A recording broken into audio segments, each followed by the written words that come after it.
Welcome to Mom's Life Made Simple, the podcast for moms who want to go from chaos to calm, from overwhelmed to organized, and to find balance between family responsibilities and personal growth. I'm your host, Chanel Nielsen. Let's make mom life simple. Hello, and welcome to the Mom's Life Made Simple podcast. I'm your host, Chanel Nielsen. And today I just have a short message for you, short and sweet. I hope it will be really helpful for you about the little things, how the little things that you do in your motherhood, in your life, in your business, in whatever it is you're working on, that they matter. I have a quote that I love. This is actually framed in our room, and it says, it's by Helen Keller, and it says, "I long to accomplish a great and noble task, but it is my chief duty to accomplish small tasks as if they were great and noble." I love that concept so much because so much of what we do is little things. It is the little things that matter. And so often we think mistakenly that it's about the big things, that somehow we're going to do some big thing that's going to make a big difference, that's going to make us feel amazing and relevant and like we're really making a difference in this world, when often it is those little things that matter so much. And this thought for this podcast came to me on Sunday at church when a man was speaking. He's probably in his 70s, early 70s, and really just like a good man. And he was giving a talk and he was, talking, and I was thinking about him. I want to tell you something that this man does. So in our church, we don't have a cleaning crew. And what that means is that we are the cleaning crew and we have to take turns cleaning the church. And sometimes it's hard to get people out to that activity, right? It's not that fun. We're cleaning. We have other things to do on a Saturday morning. A lot of people don't want to go and do it. Well, this man and his wife, every time it's our turn, so we switch off months. Every other month, it's our congregation's turn to clean the building. Every time it's our turn, he and his wife go to the church before anyone else, and they clean the bathrooms. The bathrooms are, of course, obviously, the worst part of this cleaning job. And they go in and they clean the bathrooms. For a long time, no one even knew who did it. They weren't advertising it. They weren't making it known. They would just do it and leave a little Post-it note that said, "These bathrooms were cleaned already," and leave the date. And that has been a really cool thing for me to think about. And it makes me want to do better and be better. It's such a little thing, right? By the way, his wife is she's an actress, she's a movie producer, she has quote unquote better things to do. And yet she's there every weekend cleaning the bathroom. Okay, that's one example. We also had a friend pass away recently. He was in his 80s. Just, again, a stellar man, really good man. And we used to be neighbors with him in our old house. And my son, Tyler, loved to go over there with his friend. The first time they went over, I think they needed to borrow a tool. They went to borrow a hula hoe, and I don't know what they were using it for. They had some kind of project. But this man invited them to come have a soda with him. And this was back in the day when my kids did not have access to sugar. This was a big deal to Tyler. And he would give these guys a soda.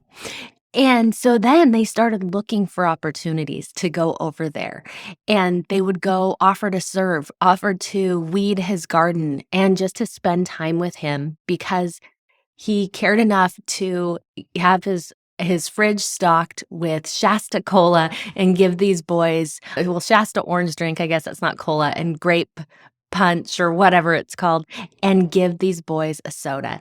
And it's such a little thing that made such a big difference and connected them to him.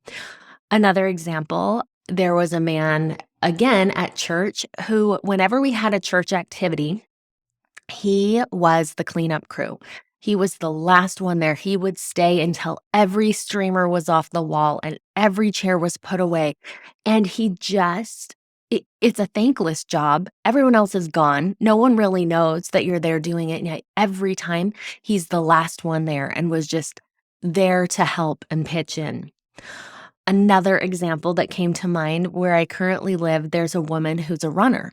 And there's a lot of people. It's a very active city that I live in. A lot of people are out walking and running, but this woman holds a trash bag as she runs. And she runs to the trash and she wears gloves and she picks up that piece of trash and then she runs to the next piece of trash. And she's running through the city, just picking up trash and beautifying the city as she gets her exercise.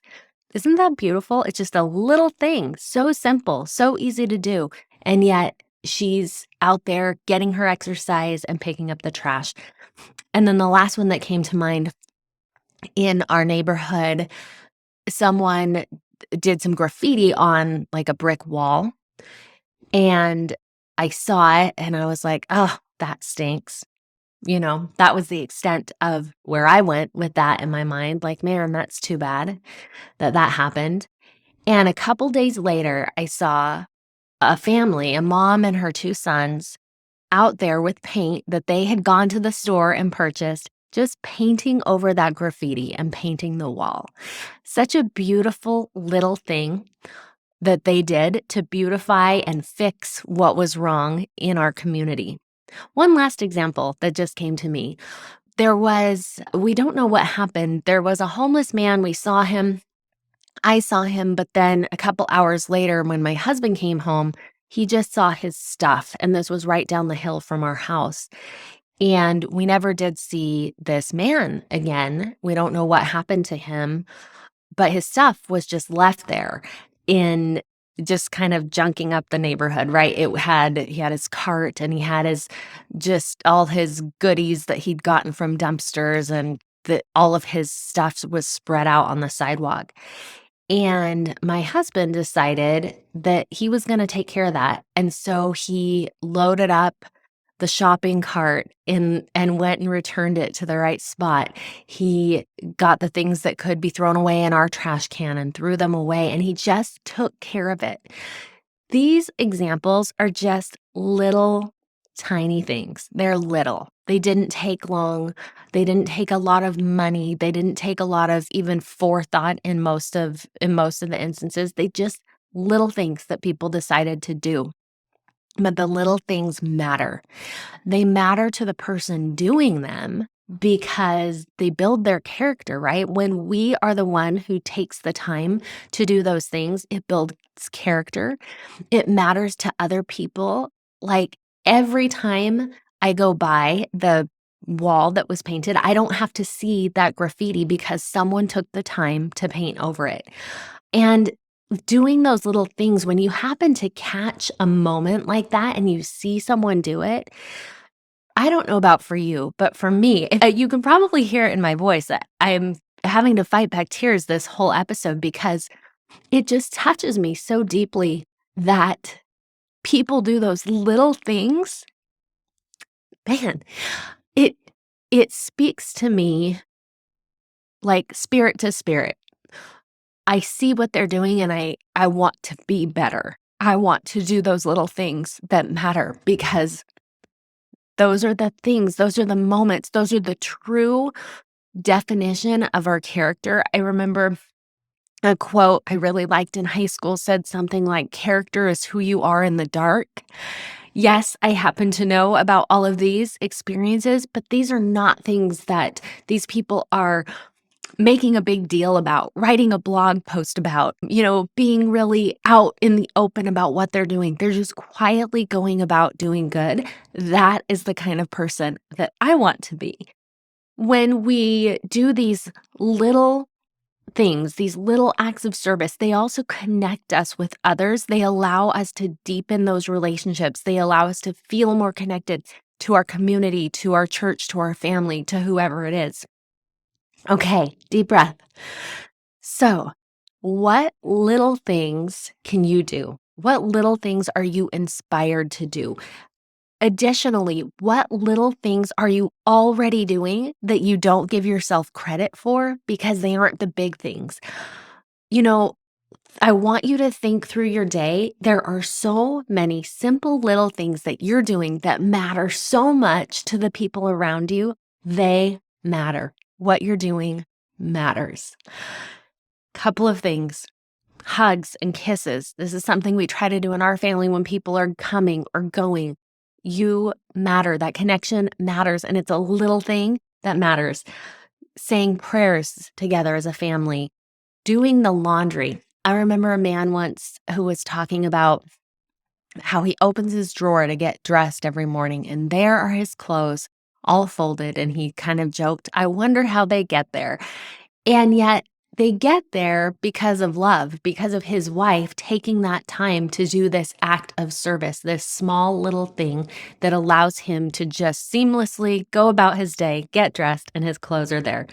The meals, are you doing that little thing out of love?